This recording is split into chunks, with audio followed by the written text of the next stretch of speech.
All right, we are live at the East Food Hall stream show prior to the radio show, which will come up on WMR in about 10 minutes.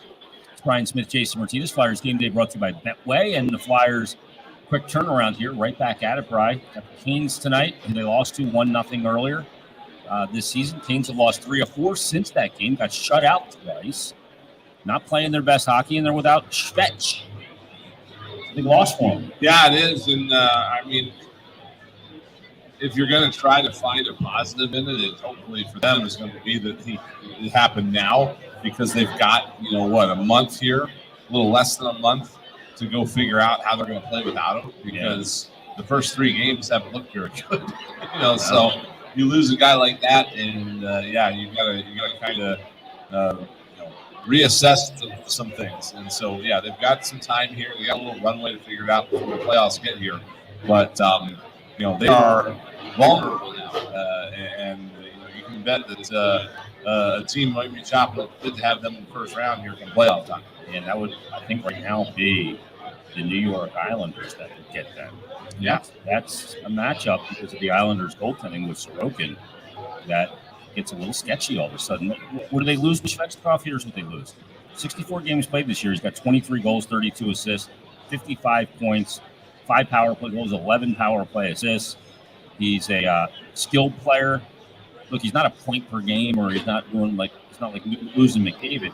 But this team's not built that way. Right. We're built to be a team that rolls lines at you, and every line can do some damage, and they're throwing their lines into the blender tonight. Yep. And again, you're trying now with that piece out and the ripple effect that's had on everything else. You're trying to find something that works now. You're suddenly tasked with replacing 27 goals or whatever 23 goals. Just trying to figure out how to. And again, we talk about these things all the time. When somebody like this exits a lineup, that it is not just the effect of that person coming out of the lineup happening in a vacuum. There's ripple effects on everything else. They trickle down. Yeah, and we've seen it here too with guys that aren't necessarily offensive players. When the Flyers were putting them along the last few years at certain points in the season, then all of a sudden Scott Laughton gets hurt. Well, nobody looks at him thinking he's the top scorer or anything like that, but you see how it goes off the rails without him out there. So, there's a lot of things that they've got to try to deal with now with him there. And again, for them, it's fortunate that they have a few weeks to do it. Yeah, and they're going to have to figure it out because nobody's going to feel sorry for them. No, they're just not. We know how that is, right? Yeah. That's part of it. That's why it's so hard to win a cup. Yeah. I mean, think about 1987. Tim Kerr's out. He was an animal that year, right? I mean, having those 2010 when the Flyers get to a cup, they lose Ray Emery, the hip injury that year. And they went far down the goalie depth chart there. I mean, even though Layton played really well in the conference final, he had 3 shutouts and 4 wins, by the way. Yep. No, for me, I mean, I've said this. We've talked about this before. When you look at cups and how things should have shaken out for this team, I'm 100% believe the Flyers should be at 6 right now instead of 2 if they had any luck whatsoever. And 2 of them, one is that 87 cup with Tim Kerr not in the lineup. Yeah. They still get the game 7 against offside. That's not injury related. That's one. Yeah. The 81. Yeah. And then the 14 that had no defenseman left. Sammy by was the time. playing. So Eric Desjardins just breaks his arm playing catch with his son, and that's one of them for me. The 2000 team was one as well, although that was a bit of a different situation, bringing Lindros back when they did, and what have you. But 3-1 on the nose. Yeah. So again, that sort of thing is difficult to overcome sometimes, and it's again because this is such a team sport. It's not an individual thing. Everything happens so quickly out here that every guy on the ice plays off of somebody else on the ice. So that's something the Carolinas got to figure out. Yeah, I remember talking to Frank Ruby after St. Louis won the Cup. The Chief said, it all comes down to a break here or there. I think Washington wins their Cup because Holtby makes that incredible paddle save and he can start the playoffs for them. Yep.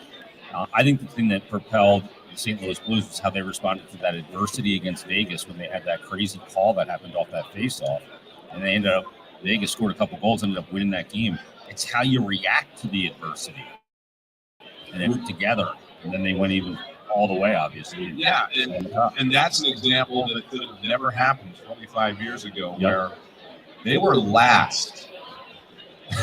I'm not talking about like they got better. They were last in the entire league, and then they went on to win the Stanley Cup. That could not have happened in the 80s. That just, there's no way. So that's one of the beautiful things about the sport, really, is that most of the time you can't count anybody out until a certain point. And Bennington came in, went on a heater that changed everything for him, and he's one of my favorites, Bennington. I'm not a fan. I wish that Marc-Andre Fleury would have beat the brakes off him the other night. He tried. Oh, I would have loved that. I said that was literally good versus evil. The most beloved goalie in the league against the most hated goalie. It was. And again, it's like, I know there's no memos being issued, but I wonder if there's a wink nudge going around that next time something like that happens, maybe just back off a little bit and see. Let them go too. It's entertaining.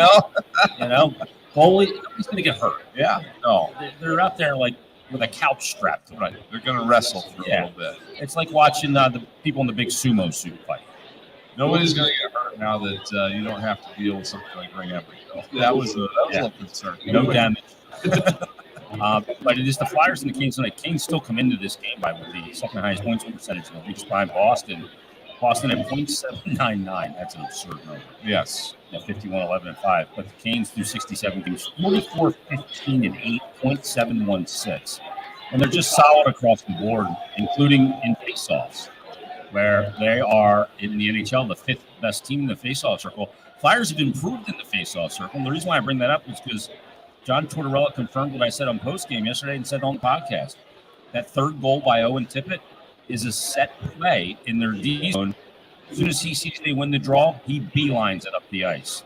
Tony DeAngelo gets that puck, lofts a lob wedge up, has a kill. He skates right into it for the breakaway, and he ends up completing the hat trick. But you're not even trying a set play in the offensive zone or the D zone if you're not starting to win some draws. Exactly. Yeah, I mean that's the first part of it, and they kind of. I think they sensed blood in the water a little bit yesterday. It was quite obvious that the Sabres were not themselves.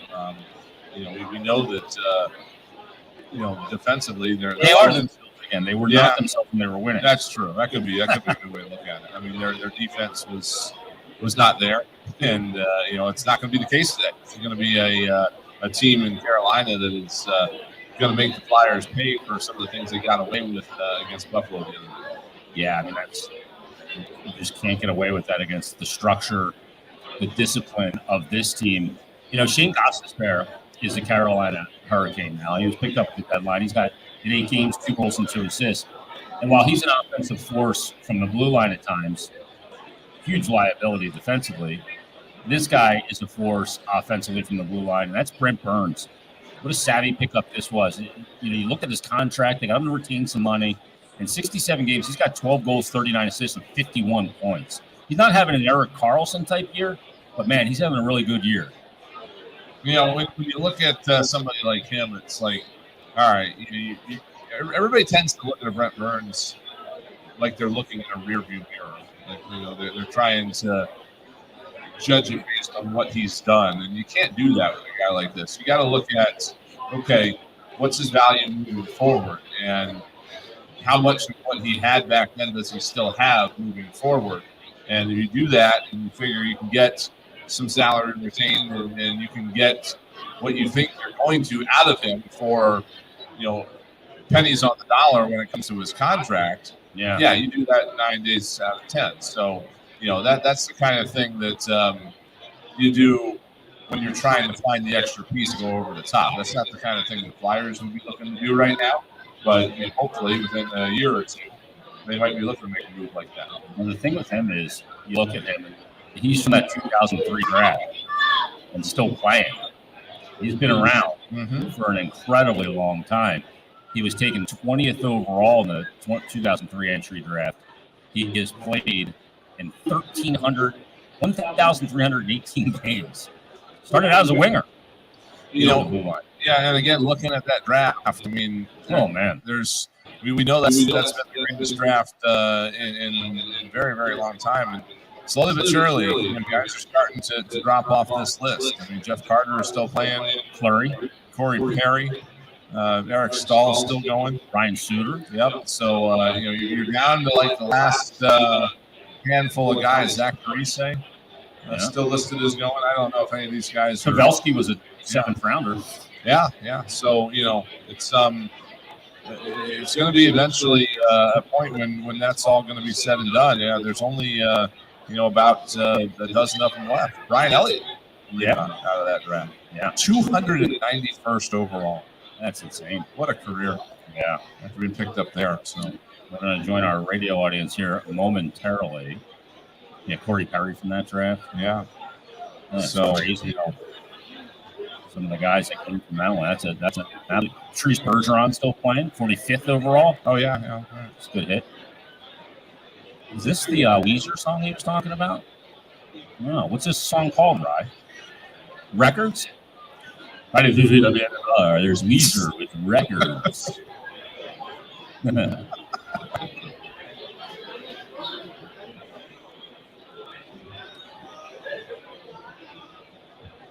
That's right. It is the pregame show from the East Food Hall. Ryan Smith, Jason. Just quick turnaround here today, Brian. For the Flyers, for you, you had a game in between.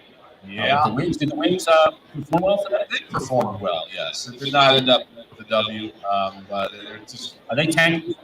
They are not. Okay. They are not eligible to draft kind of regard, nor do I think he might be much help. Although there's a lot of crossover in Canada. Yeah. Scott Lawton is actually quite the box cross player. It was eerily similar to the Flyers as of late, where they just took a few too many penalties, and they did so against the second best power play team in the National Lacrosse League. So one goal lost, unfortunate, but they have another one right tomorrow against Rochester, so hopefully bounce back. Is that here as well? No, that's in Rochester. Okay. If that was here, I would need that. Yeah, we would not be on the pregame program right now. Flyers and Canes today. Canes did also play last night. The score was identical to the Flyers' win over the Buffalo Sabres last night, 5-2, but it was the Canes on the wrong side of it against Toronto, 5-2 last night. They lost 3 out of 4, Bri. Since Svechnikov has gone out, and they're probably going to be a silly team looking to straighten it out here today. Yeah, I mean, this is, again, a team that is right now in a bit of disarray. They have lost one of their best players, and Andrei Svechnikov, out now with that knee injury, and they've got to find their way without him. And when you pull a guy like that out of the lineup, it doesn't just – it's not just one in, one out, figure it out. It affects a lot of things. So, they've got a little bit of time here to try to figure it out, and, they'll just take it from there. The other part of this game today, back-to-back in 22 hours, from face-off to face-off, has different goaltenders in both sides that didn't play last night. And that would be for the Carolina Hurricanes, Freddie Anderson, the former Toronto Maple Leafs. That's why he didn't get the game last night in Toronto, because he played there. But they went with Kochetkov in the loss, and it would be Freddie Anderson today versus Felix Sandstrom. So we get to see Felix Sandstrom once again on a level playing field. Sometimes you go, he always gets the back-to-back. It's a tough situation, but both teams on the back-to-back. And I'd give a slight edge to the Flyers here in the situation because they didn't travel right across the border last night. Yeah, there was definitely, I have no idea when Carolina actually got in. That's probably a 2 a.m. Yeah, right? I mean, it's a late one. You've got to go through customs and all that. I mean, it's not a slow, not a quick process, even for an NHL team flying on a charter. You got to go through all the same things that everybody else does, and it takes a little while. Yeah, so I don't know offhand how far the airport is from the rink in Toronto. Some of these cities, it's a haul. Pittsburgh is a half-hour drive at least, and it's not necessarily always a quick turnaround. So yeah, they do have that going for them. I asked Brendan Lemieux about it the other day. They're not worried about it. For them, it's only 2 hours for the Flyers. It's only a 2 hour difference, and they just go about their normal thing, and just a little bit quicker than normal. They wouldn't have skated this morning anyway because it's back to back. So they just jump in and go right back at it. Yeah, and you can't control it, can't worry about it. Right. Let's look at the Flyer lines for tonight. Noah Cates going to be centering Scott Lawton and Owen Tippett, fresh off that hat trick. And I'm having a hard time. Full transparency, trying not to outwardly show the excitement I have for the player, Owen Tippett.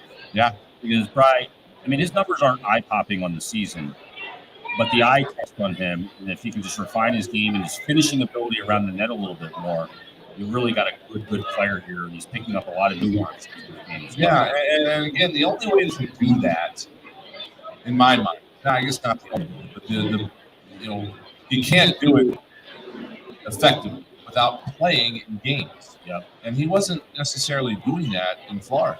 And if you look at his numbers, I mean, for him, the American Hockey League is a completely different level. He is a dominant player in the American Hockey League. Come up here, and it wasn't necessarily there. You could flip the switch and have it be there. And so, certain things like what you were talking about this morning with going to the net. I mean, you can practice that all day long in drills and practice, but it's not the same as doing it in a game. So you've got to get gameplay, and I think all of us really have to remember that, with the exception of the elite of the elite, anybody that gets to the National Hockey League level is going to have to develop a little bit more here by playing games at the NHL level. Tyson Forster's going to have to do it too. He's looked great, but he's going to have a dip at some point. He's going to score tonight. Yeah. So keep saying that. You're gonna keep pushing it off. I thought he had one in the game yesterday, and Farabee tucked it home. But Forster's going to be playing with Farabee with Morgan Frost in the middle, Kevin Hayes with Pregame and James Van Riemsdyk, Tanner Lazinski with Nick Delarier and Wade Allison. Your deep pairs, we're chalk here. Sanheim and Ristolainen, Provorov from New York, Sealer and D'Angelo. And like I mentioned, it's Felix Sandstrom in the net today. So it's Flyers and the Canes in 3 of this 7-game homestand. We'll see if they can piece 2 together in a row. I mean, they played this team tight in that last game, 1-0. Yeah. I mean, that was as tight as it gets. Now, Flyers got outshot last night, 38-22. Mm-hmm. But you saw where their scoring chances came from as opposed to the scoring chances from Buffalo. And the Flyers all came in tight to the net. You want to score goals? Go to where the goals are scored. And that 1-0 game, that was a stupid goal, too, just because it was an off-speed pitch. Yeah, from Svechnikov. It was Svech. He didn't get all of it. Sandstrom thinks it's coming in probably twice as fast as it actually does, and just kind of freezes it. So, that happened. That happened like a minute 59 into the game, and then he was perfect the rest of the way. So, Flyers definitely just try to approach this game the same way as they did in Carolina. Yeah, and a good opportunity for Sandstrom to repeat the feat, play well, and really play well 2 games in a row.